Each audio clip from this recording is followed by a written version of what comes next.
Bonsoir, c'est Célébrité, votre magazine. Dans ce magazine, nous recevons des personnalités tant nationales qu'internationales, des hommes ou les femmes qui façonnent le monde. Nous décortiquons leur parcours, leur histoire. Ici, nous célébrons l'excellence, le succès et la réussite. Mesdames et messieurs, bienvenue dans Célébrité qui reçoit un jeune talent, un jeune qui ose. Nous recevons toujours dans le cadre de Célébrité Jeunes Talents, les jeunes du Congo qui ont du talent, le talent de s'exprimer, le talent dans la musique. Et lui, c'est Didi Laforce, qui était un chanteur R&B, qui est venu nous visiter dans Célébrité. Alors, bonsoir et bienvenue dans Célébrité. Bonsoir. Alors, Didi Laforce, pourquoi la force? La force parce que mes débuts, j'étais un peu bizarre. Après, avec la force, j'ai amélioré mon talent, voilà, je suis maintenant grand et tout. Pourquoi as-tu choisi de chanter du R&B? Déjà, à la base, j'ai commencé dans l'hip-hop. À l'époque, c'était des Usher, voilà, c'était du R&B pire, on dansait avec des amis et après, avec le temps, j'ai kiffé le truc. Après, voilà, je me suis lancé dans la R&B. Et peut-être que cette question devrait venir en second lieu. Si on te demandait, Didi et la musique, c'est quoi la petite histoire? La petite histoire, moi et la musique, c'est une histoire d'amour, quoi, tu vois. D'amour et tout, comme tous les autres. Une histoire d'amour vraiment pure. C'est ça, c'est un peu ça. Donc on peut dire que tu avais la musique dans le berceau, comment? Dans le berceau, ouais. Depuis l'enfance, ça grandissait avec les trucs, voilà. Une histoire d'amour, quoi. La sève de la jeunesse coule encore en toi. Alors, dans le berceau, comme on le dit, enfant, quel genre de musique tu écoutais? Déjà, j'écoutais du R&B, un peu du rap, du ndombolo, voilà. Parce qu'on a grandi dans des vrais Kofi. Donc c'est un peu ça. Y a-t-il des chanteurs qui ont influencé ton envie de devenir ce que tu es aujourd'hui? Oui, plein. Comme Usher, je viens de dire. À l'époque, quand on grandissait, c'était avec la danse, voilà. On kiffait vraiment Usher. Franchement, je l'ai imité pendant... Tu as imité en chant ou en danse? Ouais, en chant, dansant, au même temps. Ouais, ça... Une chanson d'Usher que tu chantais souvent? Ça date. Ça fait trop longtemps, donc il y a plus de avec lui qu'on a tout fait. Je fais la danse, hip-hop. Ouais. Tu fais des chorégraphies? Des chorégraphies, chant. Tu les crées ou tu les imites? Je les crée. Ah d'accord, ouais. Ah, c'est parce qu'on est à la télé, c'est ce que tu crées. Alors, qu'est-ce qui t'a emmené dans la musique? Tu dis que c'est l'amour de la musique, oui. Tu as la musique dans la peau, donc on peut dire que c'est la musique qui est venue vers toi? C'est la musique qui est venue envers moi pour me dire, bah voilà, on taffe quoi, on travaille et voilà, je me suis lancé avec la musique. Alors, j'imagine, comme je l'ai dit, la sève de la jeunesse coule en toi, oui. Et l'école dans tout ça? L'école dans tout ça? Ouais, l'école il est là. L'école il est là, tout ça, voilà, on part à l'école, on fait la musique, donc j'arrive à associer les deux à la fois. Comment tu arrives à associer les deux? Tu fais comment? Tu dis que l'école elle est là, la musique elle est là, comment tu fais? Bah, l'école elle est là parce que je fais les deux à la fois, parce que chaque chose a son temps. À deux fois je travaille la musique et à deux fois je suis à l'école à étudier, donc j'arrive à travailler les deux à la fois. Et ceux qui disent on ne peut pas suivre deux livres à la fois, 2 mètres à la fois, tu dirais quoi? Après ça, l'école c'est vraiment important. L'école c'est vraiment important pour moi et pour tous les artistes. C'est vraiment important d'aller à l'école et de faire la musique. Donc voilà, c'est un peu ça la base, quoi. Et que pensent tes parents dans ce que tu fais? Mes parents...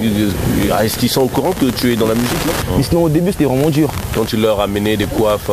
Bah voilà, c'était la pagaille, voilà, tu dors pas chez moi, va dehors, va chez ta mère, nanana, des trucs. Et après, il a compris le truc, que c'était mon métier, c'était ce que je voulais. Bah voilà, après il m'a laissé, il m'a dit bah vas-y. Quand tu dis c'est papa? C'est papa. Ah, parce que j'ai pas grandi avec maman. Ah d'accord. Oui. D'accord, ça c'est une autre paire de manches. Quand tu seras vraiment confirmé, on fera peut-être une émission entière avec toi. Avec alors, jusqu'où veux-tu aller avec ton talent? Avec mon talent, déjà je rêve grand, je veux aller grand dans la musique. représenter mon pays à l'international, je sais pas, au niveau de l'Europe, voire même partout dans le monde. C'est un peu ça ce que je veux à la base. Ah, d'accord, donc tu veux rester dans la musique. Dans la musique, rester dans la musique. Voilà, alors, on va décortiquer un peu quelques-unes de tes chansons. Oui, oui. On a choisi 3 clips aujourd'hui qui ont marqué, et Dans mes bras. Dans mes bras. Dans mes bras, est-ce une histoire vraie? Non, c'est pas une histoire vraie. Dans mes bras, c'est j'ai fait ça juste pour comment je peux dire, pour honorer la femme. Parce que tu honores la femme? Oui, à 2 fois, parce que moi je suis un chanteur. Bah voilà, donc j'honore la femme pour des conseils, des trucs. Donc dans mes bras, tu parlais de la femme. Dans mes bras, j'ai envie de toi, de te sentir auprès de moi, sois là, et tout. D'accord, alors Petit à quartier. Petit à quartier, ce titre a fait mal. Ça fait mal. Ça fait mal. Ça fait mal à Brazza. Nous allons marquer une petite pause pour suivre ce qui est Petit à quartier, et on en parle juste après. Alors, on suit Petit à quartier et on se retrouve juste après. J'ai boulé, j'ai compris dans la vie, arriver c'est des risques. Je ferai n'importe quoi dans ma vie pour te dire que je t'aime à la folie. Mais n'écoute pas ce que les gens disent, il faut te concentrer à moi. Dans tes yeux font ta bouche, cache ton cul bébé, il faut te concentrer à moi. À moi, à moi, à moi, à moi.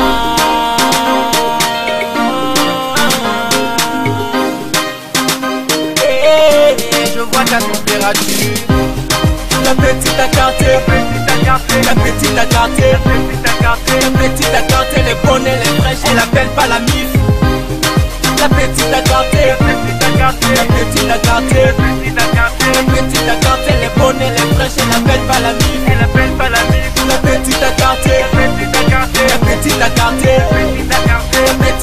elle est bonne, elle est fraîche, elle appelle pas la mif. Elle appelle pas la mif. La petite à quartier, la petite à quartier, la petite à quartier, elle est bonne, elle est fraîche, elle appelle pas la mif. Elle appelle pas la mif. Gastito loco, la cola n'appelle pas la mif. Samalek, la cola n'appelle pas la mif. Oh. Jareli Bengue, la cola n'appelle pas la mif. Anaïs et PS, t'appelle pas la mif.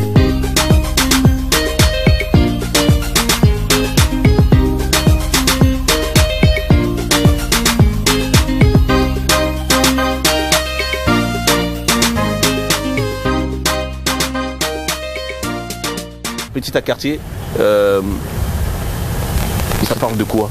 Petit à quartier, en fait, c'est une meuf du quartier, une fille qui veut se la jouer dans le quartier. Voilà, elle veut être remarquée, en fait, quoi, tu vois. Voilà pourquoi j'ai dit la petite à quartier. Se remarquer dans quel sens? Bah, du genre, elle veut se la jouer, quoi, genre déranger. Mais si elle est belle, il y a quel problème? Elle peut se la jouer. Mais non, c'est pas en faisant des trucs plus bizarres, parce que la petite à quartier, la manière dont j'ai lancé le message, donc elle est trop bizarre. Elle se droguait. Ouais, elle fait des trucs, elle demande de l'argent au mec, des téléphones, vu que c'est des trucs qui est à la mode maintenant.